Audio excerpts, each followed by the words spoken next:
ఒక వీడియో చూశాను. కొంత ఘర్షణ వాతావరణంగా ఒకరోడు అతను మాట్లాడుకున్నారు. గో బ్యాక్ మార్వాడి అనే నినాదంతో జరిగిన ఉద్యమం వెనకాల కూడా ఆయన ఉన్నాడు. బాలసుబ్రహ్మణ్యం విగ్రహం ఇక్కడ పెట్టడం ఏమిటి? మంత్రి జూపల్లి గారు కూడా ఉన్నారు అక్కడ. తెలంగాణ జాతీయ గీతం అందశ్రీ గారు రాసిన తర్వాత అది మొదట్లో రాసినప్పుడే బాలసుబ్రహ్మణ్యం గారితో పాడిద్దాం అనుకున్నాను. ఆ లైన్ తీసేస్తే నేను పాడతాను అని బాలసుబ్రహ్మణ్యం గారు ఒక కండిషన్ పెట్టాడు. దీన్ని డిస్ప్యూట్గా ప్రపంచం ముందు ప్రొజెక్ట్ చేయాల్సినటువంటి అవసరం అయితే లేదు. భరద్వాజ గారు, ఇప్పుడు మనకి ఒక వీడియో చూశాను. సుబ్బలక్ష్మి సుధాకర్ గారుతో కొంత ఘర్షణ వాతావరణంగా ఒకరోడు అతను మాట్లాడుకున్నారు. అవును, రవీంద్ర భారతిలో జరిగిన గొడవ. రవీంద్ర భారతిలో పృథ్వీరాజ్ అని తను తెలంగాణ యాక్టివిస్టు. ఓకే. అతను అంటే చాలా సందర్భాల్లో తెలంగాణ సమాజం గురించి ఆయన స్పందిస్తూ ఉంటాడు. ఈ మధ్య కాలంలో గో బ్యాక్ మార్వాడి అనే నినాదంతో జరిగిన ఉద్యమం వెనకాల కూడా ఆయన ఉన్నాడు. ఓకే. ఆయన ఉన్నాడు. ఆ రోజు ప్రెస్ క్లబ్లో ఏర్పాటు చేసిన కార్యక్రమం రౌండ్ టేబుల్ మొత్తం అతనే నిర్వహించాడు. తెలంగాణ సమాజానికి సంబంధించిన చాలా విషయాల్లో ఆయన స్పందిస్తాడు. అందులో భాగంగానే రవీంద్ర భారతిలో అక్కడ ఎస్పి బాలసుబ్రహ్మణ్యం గారి విగ్రహ ప్రతిష్టాపన కార్యక్రమం ఒకటి ఉంది అతి త్వరలో. ముఖ్యమంత్రి గారి చేతుల మీదుగా ఆయన విగ్రహావిష్కరణ కార్యక్రమం జరగనుంది. ఓకే. సీఎం గారి చేతుల మీదుగానే.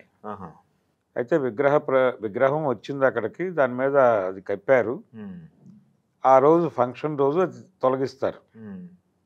అయితే ఈ ఏర్పాట్లని పర్యవేక్షించటం కోసం ఆయన బావమరిది శుభలేఖ సుధాకర్ వచ్చాడు అక్కడికి. సుధాకర్ గారు కనపడ్డారు. వచ్చిన సందర్భంగా కొంచెం హడావిడి జరిగింది. మంత్రి జూపల్లి గారు కూడా ఉన్నాడు అక్కడ. ఆ ఉన్న సందర్భంలోనే ఒక కెమెరాతో అది షూట్ చేస్తున్నాడు ఒక అతను. ఆ షూట్ చేయటాన్ని అడ్డుకునే ప్రయత్నం చేశాడు ఆయన సుధాకర్. అది వినలేదు అతను. కెమెరాతో ముందుకే రావడంతో ఈయన కెమెరాని తన చేతిలోకి తీసుకునే ప్రయత్నం చేశాడు. అప్పుడు అది ఒక టీవీ ఛానల్ కెమెరా ఓకే అనేది బయటకు వచ్చింది. ఆ సందర్భంగా ఇతను కలగజేసుకుని బాలసుబ్రహ్మణ్యం విగ్రహం ఇక్కడ పెట్టడం ఏమిటి అనేదాకా వెళ్ళింది అది. ఓకే. అయితే బాలసుబ్రహ్మణ్యం గారి విగ్రహం పెట్టడం తప్పు అని అనలేదు ఆయన. ఆయన ఆర్గ్యుమెంట్ ఏంటంటే తెలంగాణకి సంబంధించినటువంటి సాంస్కృతిక సైనికులు చాలామంది ఉన్నారు, అలాగే సాంస్కృతిక ప్రతినిధులు చాలామంది ఉన్నారు. తెలంగాణ జానపదాన్ని ప్రజల్లో నిలబెట్టినటువంటి వాళ్ళు చాలామంది ఉన్నారు. గోడ అంజన్ ఉన్నాడు, అలాగే గద్దర్ ఉన్నాడు, మొన్న కన్ను మూసినటువంటి అందశ్రీ ఉన్నాడు. వీళ్ళకంటే ముందు తరం వాళ్ళు ఉన్నారు. వీళ్ళ ఎవ్వరి విగ్రహము ఈ ప్రాంగణంలో లేదు. లేకుండా కేవలం బాలసుబ్రహ్మణ్యం గారి విగ్రహం పెట్టడం అది ఎంతవరకు సబబు అనే ప్రశ్నను ఒకటి లేవనెత్తాడు ఆయన. ఈ ప్రశ్నతో పాటు ఇంకొక ఆర్గ్యుమెంట్ ఏంటంటే అతని దగ్గర ఉన్నటువంటి ఆర్గ్యుమెంటు జయ జయ హో తెలంగాణ అనే ఒక జాతీయ గీతం ఉంది ఇక్కడ. తెలంగాణ జాతీయ గీతం అందశ్రీ గారు రాసిన తర్వాత అది మొదట్లో రాసినప్పుడే బాలసుబ్రహ్మణ్యం గారితో పాడిద్దాం అనుకున్నారు. అది బాలసుబ్రహ్మణ్యం గారి దగ్గరికి వెళ్ళింది స్క్రిప్ట్. ఆయన అందశ్రీతో పాడుతా తీయగా ఎపిసోడ్లు కూడా చేశాడు. వాళ్ళిద్దరి మధ్య ఒక స్నేహం కూడా ఉంది.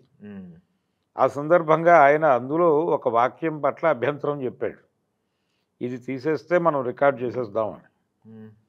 అదేంటంటే స్వరాష్ట్రముగా తెలంగాణ వర్ధిల్లుతుంది అనేటువంటి వాక్యం.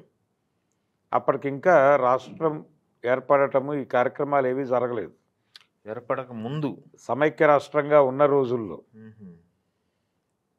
అప్పుడు ఆయన అభ్యంతరం చెప్పాడు దీనికి. వద్దు, నేను సమైక్యవాదిని అనే పద్ధతిలో చెప్పాడు ఆయన. రాష్ట్రం సమైక్యంగానే ఉండాలనుకుంటున్నాను, వేర్పాటువాదానికి నేను వ్యతిరేకిని, అందుకని ఆ లైన్ తీసేస్తే నేను పాడతాను అని బాలసుబ్రహ్మణ్యం గారు ఒక కండిషన్ పెట్టాడు. అవును, నిజమా? ఈయన అంగీకరించకుండా వెళ్ళి రామకృష్ణతో పాడించారు. అది రామకృష్ణతో పాడించిన తర్వాత బయటకు వచ్చింది ఆ పాట, విపరీతంగా పాపులర్ అయింది. ఆ సందర్భాన్ని నిన్న ఆయన అక్కడ మీడియా ముందు ప్రస్తావించాడు. ఓహో. పృథ్వీరాజ్ ప్రస్తావించి తెలంగాణ రాష్ట్ర ఏర్పాటు అనే దాన్ని వ్యతిరేకించినటువంటి బాలసుబ్రహ్మణ్యం గారి విగ్రహం ఇక్కడ పెట్టడం ఎలా జీర్ణం చేసుకోవాలి, ఏ కాంటెక్స్ట్లో ముఖ్యమంత్రి గారు దీన్ని ఈ విగ్రహావిష్కరణ చేస్తున్నారు, అయితే ఈ విగ్రహావిష్కరణ చేయటం బాలసుబ్రహ్మణ్యాన్ని మేము కూడా ఇష్టపడతాం అన్నాడే. మేము కూడా ఆయన పాటలను ఇష్టపడతాం, కానీ తెలంగాణకి సంబంధించినటువంటి ఒక కళాకారుడి విగ్రహమైనా ఉందా ఇక్కడ అని మాట్లాడాడు ఆయన. అయితే ఈ మొత్తం చర్చలో ఎక్కడా కూడా అప్పటికే ఆ ప్రాంగణంలో ఇంకో విగ్రహం ఉంది, అది ఘంటసాల గారి విగ్రహం. అది రవీంద్ర భారతి ప్రాంగణంలో ఘంటసాల గారి విగ్రహం ఉంది.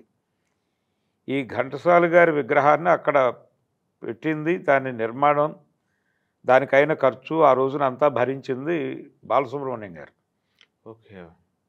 ఆయనే ఆ విగ్రహాన్ని చేయించి తీసుకొచ్చి అక్కడ ప్రతిష్టాపన చేసి అప్పటి ముఖ్యమంత్రి గారిని తీసుకొచ్చి ఆ కార్యక్రమం నిర్వహించడంతో పాటు లతా మంగేష్కర్ గారితో ఆవిష్కరణ కార్యక్రమం జరిపించారు. ఆవిడ వచ్చి ఆవిష్కరించారు. ఇలా ఒక చరిత్ర ఉంది రవీంద్ర భారతికి. అయితే నిన్న ఆయన చేసినటువంటి ఆర్గ్యుమెంట్లు, ఆయన లేవనెత్తినటువంటి అంశాలని ప్రభుత్వం పట్టించుకోవాల్సినటువంటి అవసరం అయితే ఉంది.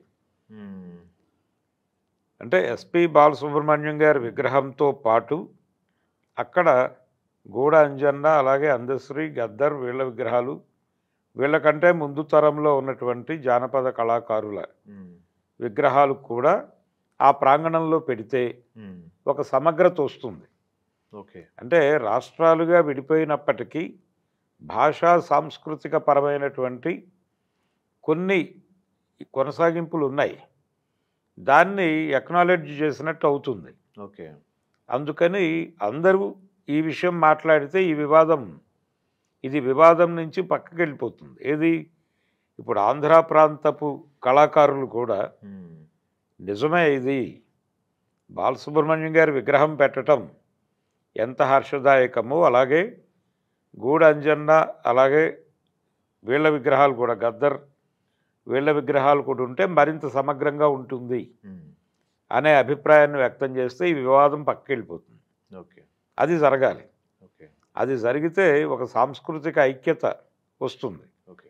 ఆ సాంస్కృతిక పరమైనటువంటి ఐక్యత సాధించడానికి ఏం చేయాలి అనేది ఆలోచించాలి, కానీ దీన్ని డిస్ప్యూట్గా ప్రపంచం ముందు ప్రొజెక్ట్ చేయాల్సినటువంటి అవసరం అయితే లేదు. ఓకే.